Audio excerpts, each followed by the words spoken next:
The rich man's last wish the rain fell softly over the city as hundreds of people gathered outside the grand estate of Richard Bennett. Richard Bennett had been one of the wealthiest men in the country. He owned companies, office buildings, and properties worth millions. Newspapers called him a business genius. Television stations praised his success. But on that gray morning, none of that mattered. At the age of 78, Richard Bennett was gone. Inside the mansion, his 3 children sat in silence. Emma Bennett, the oldest, stared out the window. She had inherited her father's determination and ambition. She ran a successful company of her own and rarely showed emotion. Daniel Bennett sat with his arms crossed. He looked impatient rather than sad. In his mind, he was already wondering how much money he would receive from the inheritance. Sophia Bennett, the youngest, quietly wiped tears from her eyes. Unlike her siblings, she had always tried to spend time with their father. The funeral ended before sunset. Friends, business partners, and community leaders offered their condolences before leaving. Soon, only the Bennett family remained. As night fell, Emma broke the silence. Father lived a remarkable life. Daniel nodded. He certainly did. Then he added quietly, I suppose we'll hear about the inheritance soon. Sophia looked at him with disappointment. Our father just died. Daniel sighed. I'm just being realistic. The following morning, the family received a message from their father's lawyer. Mr.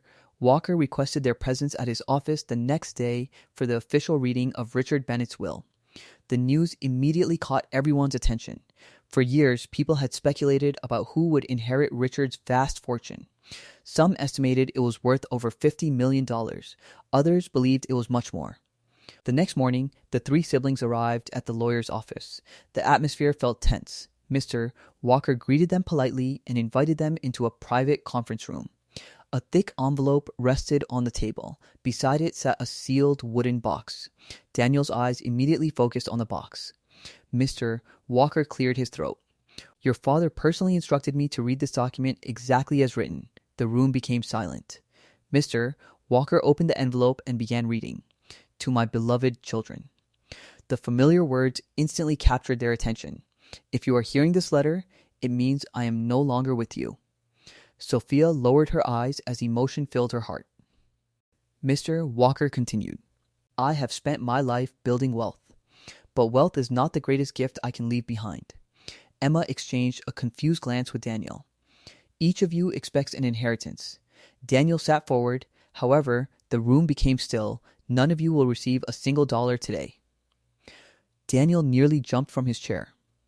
What? Emma frowned. What does that mean? Mr. Walker continued reading. Before you receive your inheritance, you must complete my final wish. The lawyer reached for the wooden box. Inside were 3 envelopes. Each envelope had a name written on it. Emma, Daniel, Sophia, the siblings stared at them in confusion. Mr. Walker handed each person their envelope. Your father instructed me to give these to you now.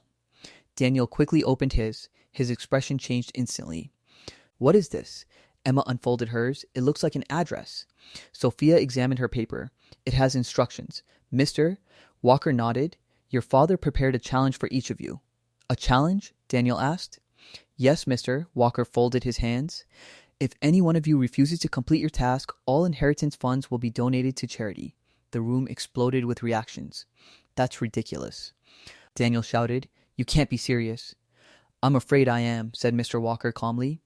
Emma looked down at her paper again. Why would father do this? The lawyer smiled softly. Because he wanted to teach you something. Sophia unfolded the second page hidden inside her envelope. At the bottom was a handwritten note from her father. Her eyes widened. Slowly, she read the words aloud. The greatest treasure I ever found was not money. The room fell silent. No one understood what it meant. But deep inside, all 3 siblings felt the same thing. Their father's final wish was hiding a secret. And that secret was about to change their lives forever. The morning after the will reading, the Bennett siblings woke with the same question on their minds. What was their father trying to tell them? Emma sat at her kitchen table staring at the paper from her envelope. It contained nothing but an address and a short message. Go here alone, listen before you speak. She sighed. Father always loved mysteries. Across town, Daniel was far less patient. He stormed into Mr. Walker's office. There must be a mistake, he demanded. I'm his son. Just give me my inheritance. Mr. Walker calmly shook his head. Your father made his wishes very clear. Daniel clenched his fists. This is unbelievable, but no amount of arguing changed anything. Meanwhile, Sophia carefully read her instructions again. Unlike her siblings, she felt curious rather than angry. Something about her father's final message touched her heart. She decided to trust him. By noon, all three siblings had begun their separate journeys. Emma's challenge the address led Emma to a small neighborhood bakery on the edge of the city. She frowned. The building was old and modest. It looked nothing like the luxurious places her father usually visited. Inside, the smell of fresh bread filled the air. An elderly woman behind the counter smiled warmly. You must be Emma. Emma froze. How do you know my name? The woman laughed softly. Your father told me you would come someday. Emma's heart skipped a beat. My father? The woman nodded. For the next hour, she shared stories Emma had never heard before. Years earlier, when the bakery had nearly gone bankrupt, Richard Bennett had secretly paid off its debts. He never asked for recognition. He never even told his family. He saved this business, the woman said with tears in her eyes. My employees kept their jobs because of him. Emma sat silently. This wasn't the father she thought she knew. Daniel's instructions were simple. Visit a run-down apartment building downtown. Annoyed and skeptical, he went anyway. An old caretaker greeted him. Daniel Bennett? Yes, the caretaker handed him a worn notebook. Your father wanted you to have this. Daniel opened it. Inside were names, dozens of names. Beside each name were notes about school fees, medical bills, rent payments, and emergency assistance. Page after page documented people Richard Bennett had quietly helped. Daniel couldn't believe it. His father had spent years giving away money without telling anyone. Why would he do this? Daniel muttered. The caretaker smiled, because he remembered what it felt like to have nothing. The words stayed with Daniel long after he left. Sophia's instructions brought her to a small community center. Children filled the building with laughter. As she entered, a volunteer greeted her. We've been expecting you. Sophia smiled nervously. The volunteer led her to a wall covered with photographs. Dozens of children appeared in the pictures. Graduations, birthdays, school awards, family reunions. Then Sophia noticed something surprising. Her father appeared in many of them. He wasn't standing in front. He wasn't giving speeches. He was simply helping. Listening, encouraging, supporting. The volunteer pointed to one photo. That little boy was homeless when we met him.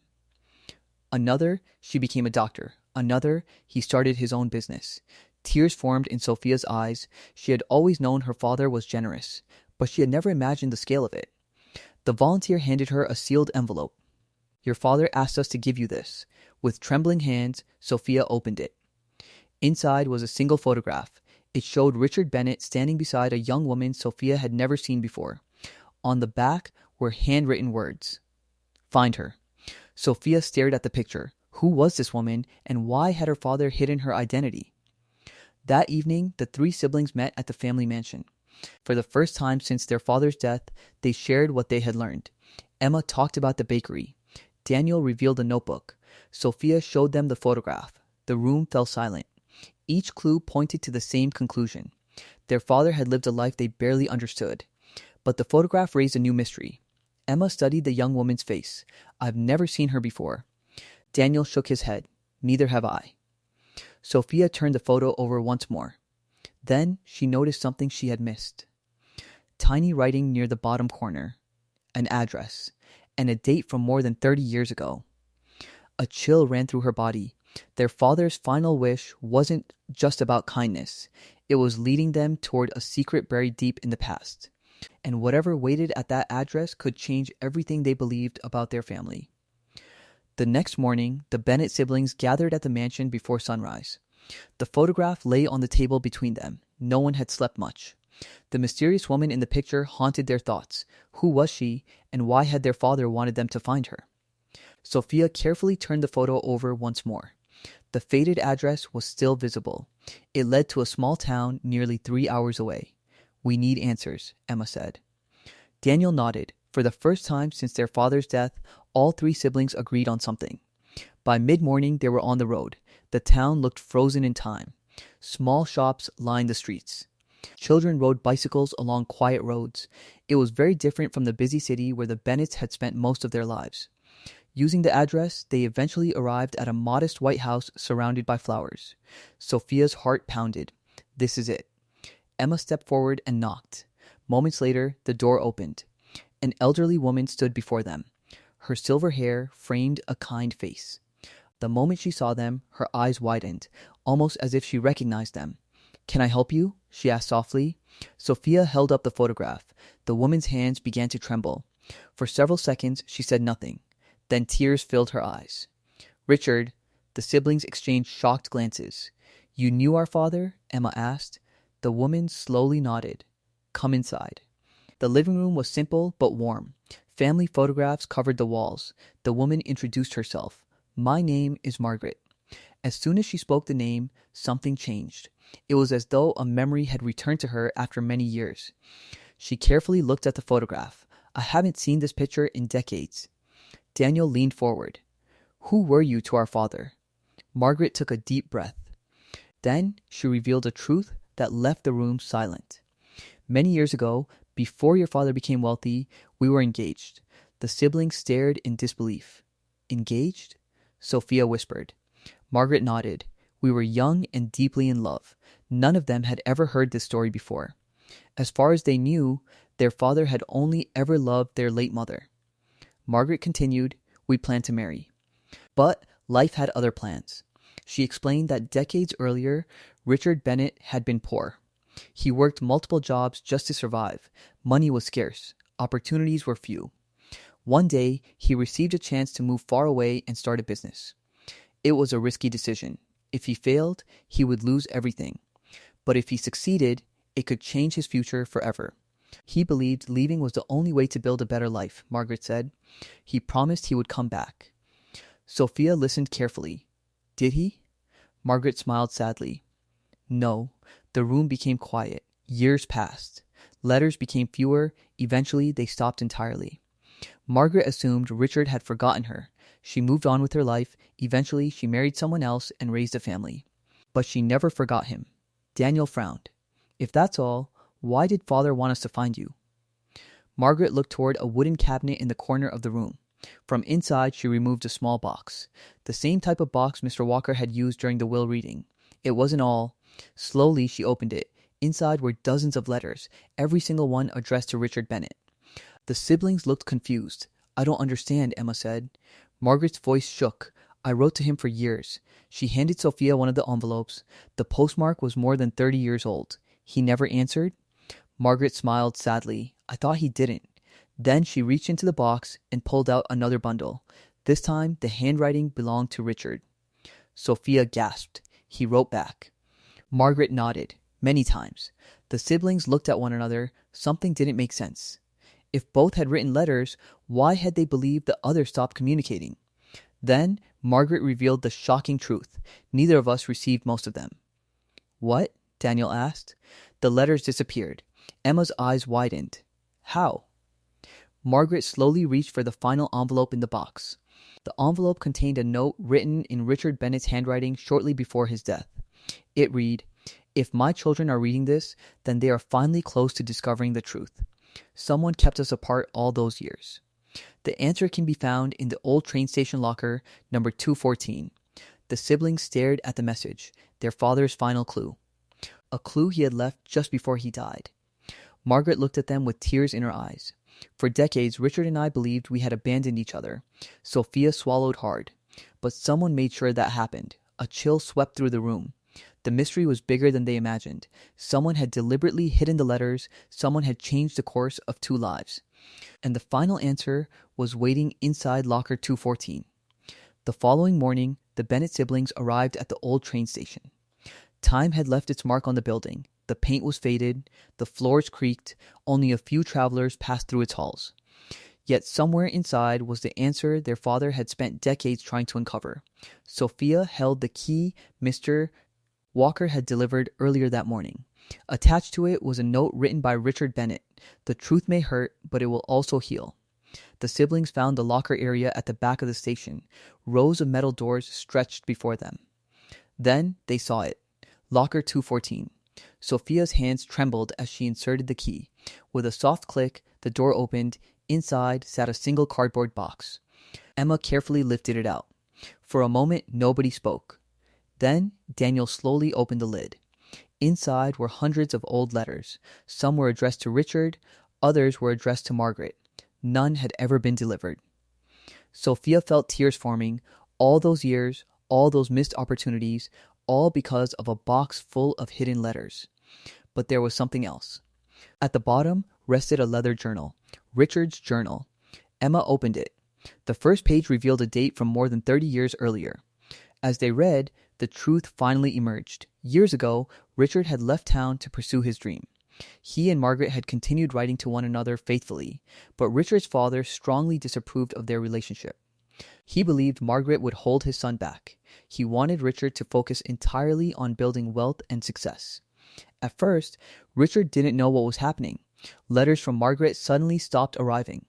At the same time, Margaret believed Richard had abandoned her. Neither knew that Richard's father had secretly intercepted the letters. Every one of them. For years. By the time the truth could have been discovered, their lives had moved in different directions. Margaret had married. Richard had built his business. Both carried heartbreak they never fully understood. Daniel closed the journal slowly. He felt sick. All those years of pain, all because of someone else's decision. Sophia wiped tears from her eyes. He loved her. Emma nodded quietly. He never stopped. Then she turned to the final pages. Richard had written them shortly before his death. The handwriting was weaker, but the words were clear. For many years, I blamed fate. Then I blamed other people. Eventually, I realized that life is too short to spend it trapped in bitterness. Margaret deserved happiness, and so did I. We both found our own paths. The greatest mistake would have been allowing old pain to destroy the years we still had left. The siblings continued reading. Then they reached the final message, the message that explained everything. My dear children, you believed my greatest achievement was building a fortune. It was not. My greatest achievement was every life I helped along the way. Money can build houses. Money can build companies. But kindness builds something far greater. If you inherit my wealth without understanding that lesson, then I have failed as a father. That is why I sent you on this journey. I wanted you to see what truly matters. The greatest treasure I ever found was not money. It was people. It was love. It was forgiveness. By the time Emma finished reading, all three siblings were crying. For the first time, they understood their father completely, not as a businessman, not as a millionaire, but as a human being. A week later, the siblings returned to Margaret's home. They brought the letters, every single one. Margaret spent hours reading them. She laughed, she cried. She smiled at memories she thought were lost forever. When she reached Richard's final letter, tears streamed down her face. But there was peace in those tears. At last, she knew the truth. Months later, the inheritance was finally released. The Bennett siblings received millions of dollars. But something had changed. Emma created scholarships for struggling students. Daniel funded housing projects for families in need. Sophia expanded community centers across the country.